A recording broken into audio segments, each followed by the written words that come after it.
اعوذ باللہ من الشیطان الرجیم بسم اللہ الرحمن الرحیم۔ السلام علیکم ورحمۃ اللہ وبرکاتہ۔ بھائیوں اور بہنوں، آج کی ویڈیو کا آغاز اس خوبصورت دعا کے ساتھ کہ اللہ تعالیٰ آپ سب کے تمام جائز حاجات پوری فرمائے، آپ سب کے تمام مسائل حل فرمائے اور آپ کے حلال رزق میں خوب برکت اور فراوانی عطا فرمائے، آمین یا رب العالمین۔ ناظرین، اللہ تعالیٰ اس انسان کی تعریف کرتا ہے جو قرآن پاک کی ایک سورت زیادہ سے زیادہ تلاوت کرتا ہے۔ نبی رحمت صلی اللہ علیہ وسلم فرماتے ہیں کہ سورت کی تلاوت زیادہ سے زیادہ کیا کرو۔ جو لوگ چلتے پھرتے اور اٹھتے بیٹھتے یہ ایک سورت پڑھتے رہتے ہیں، اللہ تبارک و تعالیٰ ان پر سلام بھیجتا ہے اور اللہ ایسے انسان کی تعریف کرتا ہے۔ اللہ سبحانہ و تعالیٰ اپنے فرشتوں میں اس شخص کا تذکرہ کرتا ہے اور اس پر اپنی رحمتیں اور برکتیں نازل فرماتا ہے۔ نبی پاک صلی اللہ علیہ وسلم فرماتے ہیں کہ اگر بندہ یہ سورت پڑھ کر اللہ کے سامنے دست سوال دراز کرے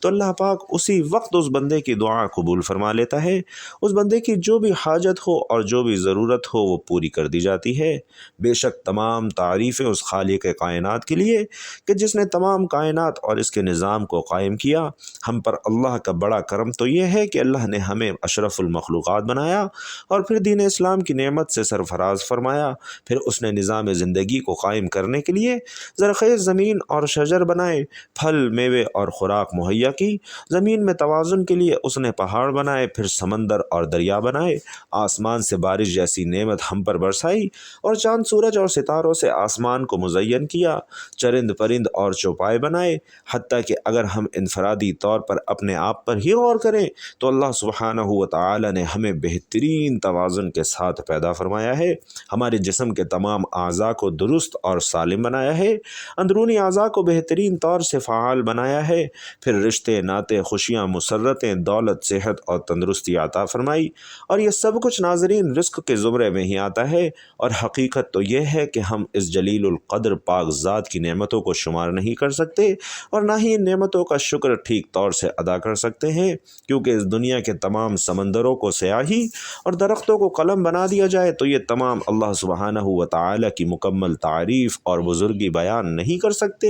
ہمارے جسم کے اندر رواں دواں خون کا ایک ایک قطرہ اس ذات پاک کا شکر گزار ہونا چاہیے۔ تمام اچھے کام اللہ ہی کی طرف سے ہیں اور تمام تعریفیں اس مالک الحق کے لیے ہیں۔ اللہ سبحانہ و تعالی کے اس ایک جملے پر غور کیا جائے تو ناظرین معلوم ہوگا کہ اللہ سبحانہ و تعالی کسی ایک دنیا اور جہان کے بارے میں بات نہیں کر رہا، بلکہ تمام جہانوں کا ذکر کر رہا ہے جو ظاہر ہیں یا پوشیدہ ہیں۔ اللہ ہی خوب جانتا ہے کہ اس طرح کے کتنے جہان اور دنیائیں اس کائنات میں موجود ہیں جو صرف اور صرف اسی کے علم میں ہے اور اسی کی تخلیق کردہ ہے۔ ہمارے پیارے نبی صلی اللہ علیہ وسلم کی محبت ہمارے ایمان کا لازمی جزو ہے، جس کے بغیر ہمارا ایمان مکمل ہی نہیں ہوتا۔ اللہ تعالیٰ سورۃ التوبہ میں ارشاد فرماتے ہیں کہ اے نبی صلی اللہ علیہ وسلم، اگر تمہارے آباء و اجداد اور تمہارے بیٹے اور تمہارے بھائی اور تمہاری بیویاں اور تمہارا خاندان اور وہ مال جو تم کماتے ہو اور وہ تجارت جس کے نقصان کا تمہیں ڈر ہے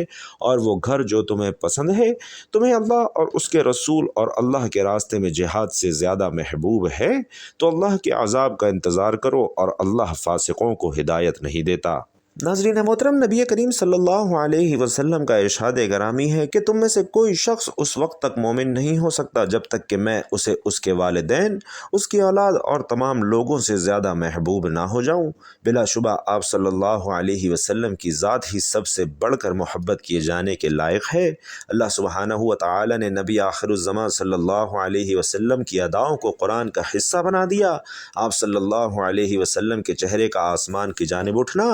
آپ صلی اللہ علیہ وسلم کا کلام، آپ کا شہر، آپ صلی اللہ علیہ وسلم کی جنگیں، فتوحات، قیام اللیل، دعوت و تبلیغ، معراج، اور آپ صلی اللہ علیہ وسلم کے صحابہ کرام رضوان اللہ تعالی علیہم اجمعین،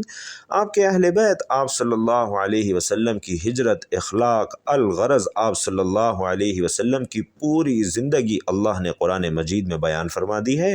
کہیں آپ صلی اللہ علیہ وسلم کی رضا میں اللہ کی رضا بتائی گئی۔ اگر آپ صلی اللہ علیہ وسلم چادر لپیٹتے تو اللہ سبحانہ و تعالی نے آپ کو مزمل اور مدثر کہہ کر پکارا۔ کہیں شاہد کہیں مبشر تو کہیں نذیر کہہ کر مخاطب فرمایا، آپ کو سراج منیر جیسے شاندار القابات سے نوازا۔ اللہ تبارک و تعالیٰ کو تو یہ بھی پسند نہیں کہ کوئی اس کے محبوب صلی اللہ علیہ وسلم کے سامنے اونچی آواز میں بات ہی کر لے۔ اللہ نے ہمارے پیارے نبی صلی اللہ علیہ وسلم کو روز محشر شفاعت کرنے والا بنایا اور انہیں کوثر اور مقام محمود سے نوازا۔ ناظرین، ایسے پیارے اور دل نواز رسول پر ایک پیارا اور مختصر سا درود صلی اللہ علیہ وآلہ وسلم کمنٹ باکس میں پورے خلوص اور عقیدت کے ساتھ ضرور لکھ دیجئے تاکہ مجھے بھی ثواب ہو، آپ کو بھی ثواب ہو اور دوسروں کو بھی ترغیب ہو۔ ناظرین، حضرت انس رضی اللہ تعالی عنہ فرماتے ہیں کہ 3 چیزیں ایسی ہیں کہ جس میں ہو اس نے ایمان کی حلاوت پالی۔ ایک وہ شخص کہ جس کو اللہ اور اس کا رسول صلی اللہ علیہ وسلم سب سے زیادہ محبوب ہو جائے۔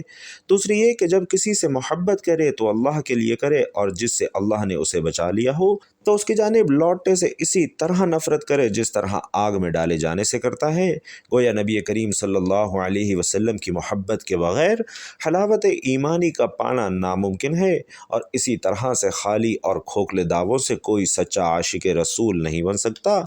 حقیقی عاشق رسول صلی اللہ علیہ وسلم تو وہی ہے جو آپ صلی اللہ علیہ وسلم کے لائے ہوئے پیغامات پر عمل پیرا ہو۔ حدیث مبارکہ ہے کہ جس نے میری سنت سے محبت کی اس نے مجھ سے محبت کی، اور جس نے مجھ سے محبت کی وہ جنت میں داخل ہو گیا۔ ناظرین، ایک روز نبی کریم صلی اللہ علیہ وسلم صحابہ کرام کے ساتھ تشریف فرما تھے کہ ایک دیہاتی شخص آپ کی خدمت میں حاضر ہوا اور کہنے لگا، یا رسول اللہ صلی اللہ علیہ وسلم، قیامت کب آئے گی؟ تو آپ صلی اللہ علیہ وسلم نے فرمایا کہ تم نے اس کے لیے کیا تیاری کی ہے؟ اس نے عرض کیا کہ میں نے اس کے لیے زیادہ نمازیں، روزے اور صدقات کا سامان تو نہیں کیا، مگر میں اللہ اور اس کے رسول صلی اللہ علیہ وسلم سے محبت کرتا ہوں۔ اس پر نبی علیہ السلام فرماتے ہیں کہ قیامت کے دن ہر آدمی اسی کے ساتھ ہوگا جس سے وہ محبت رکھتا ہے۔ اور حضرت انس رضی اللہ تعالی عنہ بیان فرماتے ہیں کہ میں نے اسلام لانے کے بعد مسلمانوں کو کسی بات پر اتنا خوش نہیں دیکھا جتنا وہ اس بات پر خوش ہوتے تھے۔ اور ناظرین، سوچئے کہ کتنی عظیم جماعت تھی کہ صحابہ کرام رضوان اللہ تعالی علیہم اجمعین کے نزدیک تو اللہ کے رسول صلی اللہ علیہ وسلم سے محبت کرنا اور ان کے لیے اپنی جانیں تک نچھاور کر دینا ہی ان کی زندگی کا اصل مقصد تھا۔ رحمت عالم صلی اللہ علیہ وسلم فرماتے ہیں کہ قیامت کے دن مجھ سے سب سے زیادہ وہ لوگ قریب ہوں گے جو کثرت سے یہ سورت پڑھنے والے ہوں گے۔ اللہ سبحانہ و تعالی اس سورت کو پڑھنے والوں کو بہت سے انعامات سے نوازتا ہے،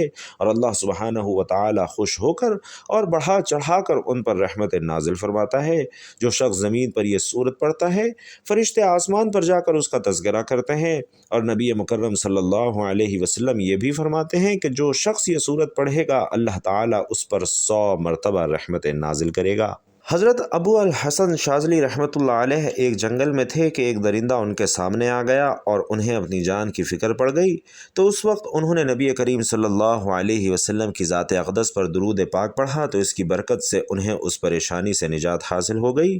تو ناظرین کرام، آج کے اس وظیفے میں آپ نے قرآن پاک کی ایک سورت اور ایک تسبیح درود پاک کی پڑھنی ہے، اور یقین کیجئے کہ اس وظیفے کی اتنی فضیلت ہے کہ اگر آپ جان لیں تو آپ کبھی بھی اس تسبیح کو پڑھنا نہ چھوڑیں، کیونکہ درود پاک پڑھنے والا ہر طرح کے فتنوں، مصیبتوں اور پریشانیوں سے آزاد ہو جاتا ہے۔ اللہ اسے بے نیاز کر دیتا ہے اور اس کی تمام پریشانیاں اپنے ذمے میں لے لیتا ہے۔ ارشاد نبوی صلی اللہ علیہ وسلم ہے کہ جب تم مؤذن کو سنو تو تم بھی اسی طرح کہو جیسے وہ کہے، پھر مجھ پر درود بھیجو، کیونکہ جو شخص مجھ پر ایک مرتبہ درود بھیجتا ہے تو اللہ سبحانہ و تعالی اس پر 10 رحمت نازل فرماتا ہے، اس کی تعریف بیان فرماتا ہے۔ اور نبی کریم صلی اللہ علیہ وسلم نے فرمایا، بدبخت ہے وہ انسان جس کے سامنے میرا ذکر ہو اور وہ مجھ پر درود نہ بھیجے۔ تو بھائیوں اور بہنوں، آج کا ہمارا یہ وظیفہ درود پاک اور قرآن پاک کی ایک سورت کا عمل ہے۔ درود پاک کی فضیلت اور اس کی اہمیت کے بارے میں فرمایا گیا ہے کہ درود پاک دراصل ہمارے لیے ایک مکمل معلم یعنی استاد بھی ہے، ڈاکٹر بھی ہے، حکیم بھی ہے اور ایک راستہ نجات بھی ہے۔ اس دنیا میں رہتے ہوئے اور زندگی گزارتے ہوئے درود پاک ہی ہمارے لیے سب کچھ ہے۔ اور قرآن کریم کی ایک مدنی سورت الاحزاب میں آیت نمبر 56 میں اللہ کا فرمان ہے کہ بے شک اللہ اور اس کے فرشتے نبی کریم صلی اللہ علیہ وسلم پر درود پاک بھیجتے ہیں، اس لیے اے ایمان والو تم بھی آپ صلی اللہ علیہ وسلم پر درود اور خوب سلام بھیجو۔ ناظرین، اللہ کے اس فرمان کا مطلب یہی ہے کہ جو شخص آخرت میں اپنی بخشش اور مغفرت چاہتا ہے تو وہ نبی کریم صلی اللہ علیہ وسلم کی ذات پر خوب درود اور سلام بھیجے۔ حافظ محمد ابن عبد الرحمن سخاوی رحمۃ اللہ علیہ فرماتے ہیں کہ اللہ کی ذات ہمارے اوپر اتنی مہربان ہے کہ ہمارے لیے بخشش کے بہانے ڈھونڈتی ہے، اور یہی وجہ ہے کہ نبی کریم صلی اللہ علیہ وسلم پر درود بھیجنے کو ہماری بخشش اور مغفرت کا ذریعہ بنا دیا۔ حضرت انس بن مالک رضی اللہ تعالی عنہ فرماتے ہیں کہ نبی کریم صلی اللہ علیہ وسلم نے فرمایا کہ جب اللہ تبارک و تعالی کے لیے محبت رکھنے والے دو بندے آپس میں ملتے ہیں اور مجھ پر درود بھیجتے ہیں تو ان کے آپس میں الگ ہونے سے پہلے ان کی بخشش اور مغفرت کر دی جاتی ہے، ان کے تمام گناہوں کو معاف کر دیا جاتا ہے۔ اور ایک مرتبہ حضرت علی رضی اللہ تعالی عنہ کے پاس ایک سائل حاضر ہوا، کہنے لگا کہ مجھے کچھ دیجیے کہ میں بہت تنگ دست ہوں۔ لیکن بھائیوں اور بہنوں، اس وقت حضرت علی رضی اللہ تعالی عنہ کے پاس اسے دینے کے لیے کچھ بھی نہیں تھا، تو آپ رضی اللہ تعالی عنہ نے 10 مرتبہ درود پاک پڑھ کر اس کے ہاتھ پر پھونک ماری اور فرمایا کہ اپنی مٹھی بند کر لو۔ باہر جا کر جب اس سائل نے اپنی ہتھیلی کھولی تو وہ سونے کے دیناروں سے بھری ہوئی تھی۔ اور حضرت امام خواجہ حسن بصری رحمۃ اللہ علیہ کے دور میں خاتون نے خواب میں دیکھا کہ اس کی بیٹی عذاب میں مبتلا ہے اور جہنم کی آگ اس پر مسلط کر دی گئی ہے، تو وہ خاتون یہ سب کچھ دیکھ کر ڈر گئی، اور جب صبح اٹھی تو حضرت خواجہ حسن بصری رحمۃ اللہ علیہ کے دربار میں حاضر ہوئی، سارا واقعہ بیان کیا اور کہنے لگی کہ میں اس وقت تک یہاں سے نہیں جاؤں گی کہ جب تک آپ رحمۃ اللہ علیہ اس کا خلاصہ مجھے نہیں فرما دیتے یا پھر اس خواب کی حقیقت سے مجھے آشنا نہیں فرما دیتے۔ آپ رحمۃ اللہ علیہ نے کچھ توقف کیا اور فرمایا کہ ابھی تم جاؤ اور کل میرے پاس آنا۔ یہ سن کر وہ عورت وہاں سے چلی گئی، اور جب رات کا وقت آیا آپ رحمۃ اللہ علیہ آرام کرنے کے لیے لیٹے تو آپ کی آنکھ لگ گئی، اور خواب میں کیا دیکھتے ہیں کہ بڑا خوبصورت منظر ہے، چند جنتی عورتیں جنت میں کھڑی باتیں کر رہی ہیں۔ آپ رحمۃ اللہ علیہ نے قریب جا کر دیکھا تو ان میں ایک بہت خوبصورت لڑکی بھی موجود تھی۔ آپ نے پوچھا کہ تم کون ہو؟ تو اس نے کہا کہ جو عورت آپ سے مدد مانگنے آئی تھی میں اسی کی بیٹی ہوں۔ آپ رحمۃ اللہ علیہ نے فرمایا کہ تمہاری ماں نے تو بتایا تھا کہ تم جہنم کے عذاب میں گرفتار ہو۔ اس نے کہا کہ یہ بالکل درست ہے، لیکن رات کے وقت ایک نوجوان قبرستان میں آیا اور اس نے درود پاک پڑھ کر اس قبرستان میں مدفون تمام لوگوں کو بخش دیا، جس کے نتیجے میں اللہ تبارک و تعالی نے ہمارے گناہوں کو نیکیوں میں بدل دیا اور ہمیں جنت میں بھیج دیا۔ تو ناظرین محترم، یہ ہے درود پاک کی فضیلت اور برکت، اس لیے جتنا ہو سکے درود و سلام کے نذرانے نبی کریم صلی اللہ علیہ وسلم کے حضور پیش کرتے رہا کریں۔ نبی علیہ الصلاۃ والسلام فرماتے ہیں کہ جو مجھ پر ایک مرتبہ درود پاک پڑھے گا اللہ تعالیٰ اس پر 10 رحمتیں نازل فرمائے گا، اور جو شخص 10 مرتبہ درود پاک پڑھے گا اللہ سبحانہ و تعالیٰ اس پر 100 رحمتیں نازل فرمائے گا، اور جو شخص مجھ پر 100 مرتبہ درود پاک پڑھے گا تو اللہ تعالیٰ اس کی دونوں آنکھوں کے درمیان لکھ دے گا کہ یہ نفاق اور جہنم کی آگ سے آزاد ہے، اور بروز قیامت اسے شہداء کے ساتھ رکھا جائے گا۔ اسی طرح ناظرین، حضرت عمر بن خطاب رضی اللہ تعالی عنہ کے دور میں ایک شخص تھا جو کہ بہت زیادہ مالدار تھا، لیکن اس کا کردار، اس کا اخلاق اچھا نہیں تھا، لیکن اسے درود پاک سے بہت زیادہ محبت تھی اور وہ کبھی بھی درود پاک پڑھنے سے نہیں ہٹتا تھا۔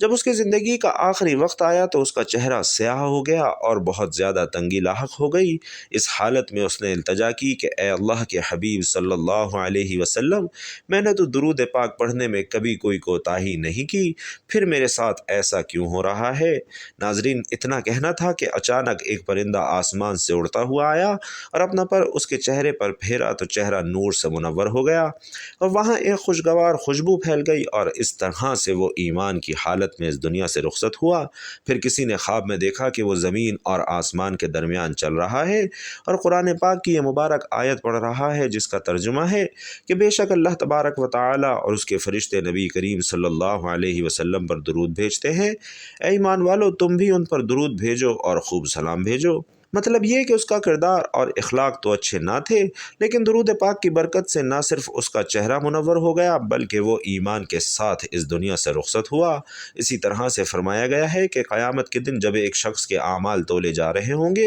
اور اس کے گناہوں کا پلڑا بھاری ہو جائے گا اور فرشتے اسے لے کر جہنم کی جانب جانے لگیں گے، تو ایک انتہائی خوبصورت چہرے والا انسان وہاں پہنچ کر اس کے نیکیوں والے پلڑے میں ایک کاغذ کا ٹکڑا ڈال دے گا، اور اس ٹکڑے کے سبب اس شخص کا نیکیوں والا پلڑا پلڑا بھاری ہو جائے گا اور اس طرح سے اس شخص کی بخشش اور مغفرت ہو جائے گی۔ وہ شخص پوچھے گا کہ اے مہربان، آپ کون ہیں اور آپ نے اس پلڑے میں کیا ڈالا کہ میرا نیکیوں والا پلڑا بھاری ہو گیا؟ تو وہ فرمائیں گے کہ میں تمہارا نبی صلی اللہ علیہ وسلم ہوں اور اس کاغذ پر تمہارا وہ درود پاک ہے جو تم مجھ پر بھیجا کرتے تھے۔ سبحان اللہ۔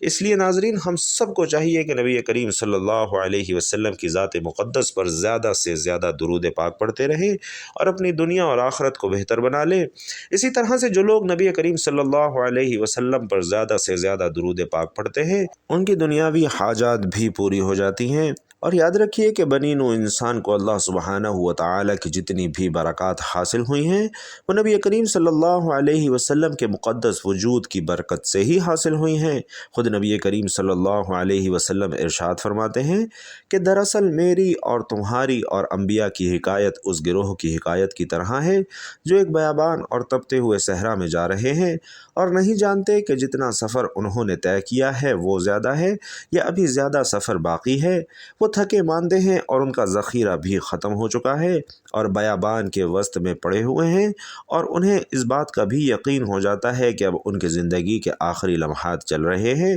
کہ اچانک نیا لباس زیب تن کیے ہوئے ایک مرد ظاہر ہوتا ہے جس کے سر سے پانی ٹپک رہا ہے۔ وہ لوگ کہتے ہیں کہ یہ مرد ابھی ابھی آبادی سے آیا ہے اور جب وہ ان کے پاس پہنچتا ہے تو کہتا ہے کہ تمہیں کیا ہو گیا؟ وہ لوگ جواب دیتے ہیں کہ آپ دیکھ رہے ہیں کہ ہم تھکے ماندہ ہیں، ہمارا ذخیرہ ختم ہو گیا ہے، ہم اس بیابان کے وسط میں بے یار و مددگار پڑے ہوئے ہیں۔ اس پر وہ مرد کہتا ہے کہ اگر میں تمہیں ٹھنڈے اور میٹھے پانی اور سرسبز باغات کی طرف لے کر جاؤں تو تم مجھے کیا دو گے؟ وہ کہتے ہیں کہ تم جو کہو گے ہم تعمیل کریں گے۔ تو اس پر وہ مرد انہیں ٹھنڈے اور میٹھے پانی اور سرسبز باغات تک لے کر جاتا ہے اور پھر تھوڑی دیر کے بعد کہتا ہے کہ اٹھو، میں تمہیں اس سے بھی زیادہ سرسبز باغات اور ٹھنڈے میٹھے پانی کے چشموں تک لے کر جاؤں۔ لیکن ان میں سے زیادہ تر لوگ یہ کہتے ہیں کہ ہم اتنی ہی مقدار پر راضی ہیں۔ لیکن ان میں سے ایک گروہ کہتا ہے کہ کیا تم نے اس مرد کے ساتھ عہد و پیمان نہیں باندھا ہوا کہ ہم آپ کی نافرمانی نہیں کریں گے؟ اس مرد نے تم سے بالکل سچ بولا تھا اور اب بھی پہلی بار کی طرح اس کی بات سچی ہے۔ اور پھر یہ گروہ اس کے ساتھ چل پڑتا ہے اور پھر وہ انہیں مزید زیادہ سرسبز باغات اور میٹھے پانی کے چشموں تک پہنچا دیتا ہے، لیکن باقی بچ جانے والے لوگوں پر دشمن شب خون مارتا ہے اور صبح تک ان کی لاشیں ہی باقی بچتی ہیں۔ محترم ناظرین، یہ درود پاک ہے اور درود پاک کا دامن ہر وقت ہر لمحے مضبوطی کے ساتھ پکڑ کر رکھیں، کیونکہ درود پاک پڑھنا ایک عظیم ترین سعادت ہے۔ اور جان لیجئے کہ قرآن پاک کی وہ صورت جو اللہ سبحانہ و تعالیٰ کو بے حد پسند ہے، اللہ سبحانہ و تعالیٰ کو بے حد محبوب ہے کہ جس کو پڑھنے والا بندہ فرشتوں میں معزز ہو جاتا ہے، وہ سورۃ الاخلاص ہے کہ چلتے پھرتے سورۃ الاخلاص کو پڑھنا اپنا معمول بنا لیں اور ساتھ ہی درود پاک کی تسبیحات پڑھتے رہیں اور پھر دیکھیں کہ آپ کی ہر دعا اللہ رب العالمین کی بارگاہ عظیم المرتبت میں کس طرح سے شرف قبولیت حاصل کرتی ہے۔ یہ بڑے ہی نصیب کے فیصلے ہیں اور بڑے ہی کرم کی بات ہے کہ آپ قرآن پاک کی اس بابرکت سورت کو اور درود پاک کو اپنی زندگی میں شامل کر لیں۔ اللہ تبارک و تعالی سے دعا ہے کہ نیکی کی بات ہم سب کو سننے، سمجھنے اور اس پر عمل کرنے کی طاقت اور توفیق مرحمت فرمائے۔ میرا سنانا اور آپ کا سننا اپنی بارگاہ میں قبول و منظور فرمائے۔ اور آئیے ناظرین، اپنی ویڈیو کا اختتام بھی حضور پاک صلی اللہ علیہ وسلم پر مل کر درود پاک پڑھنے سے کرتے ہیں۔ اللہم صلی علی محمد وعلی آل محمد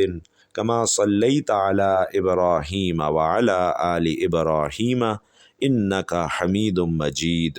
اللہم بارک علی محمد وعلی آل محمد کما بارکت علی ابراہیم وعلی آل ابراہیم انک حمید مجید۔ اللہ تبارک و تعالی آپ سب سے راضی ہو، آمین یا رب العالمین۔